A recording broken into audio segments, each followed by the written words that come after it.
এখনো সময় আছে। হয়তোবা আপনি বাসায় যাইতে পারবেন কিনা সেটা আমি জানি না, হয়তোবা আমি বাসায় যাইতে পারবো কিনা সেটাও আমি জানি। সেই জন্য আল্লাহকে সর্বদাই ভয় করুন, ভয়ের মতো ভয় করুন এবং আখিরাত জান্নাত বিষয়ে ভয় করুন।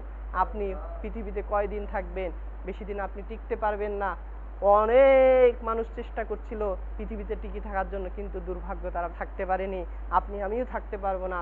সেই জন্য আমাদেরকে চেষ্টা করতে হবে, যেহেতু মৃত্যুবরণ করতে হবে সেহেতু এত বাহাদুরি করে লাভ কি, যেহেতু মৃত্যুবরণ করতে হবে সেহেতু আমরা এত অহংকারী এরকম দাম্ভিক কেনই হব।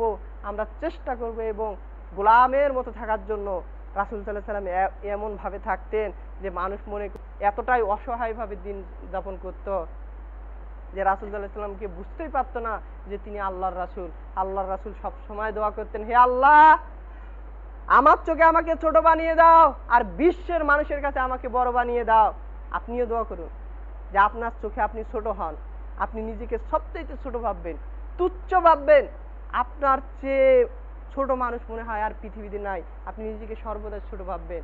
যখনই আপনি বড় ভাবতে যাবেন তখনই কিন্তু আপনি অহংকার এসে যাবে আপনার মনে।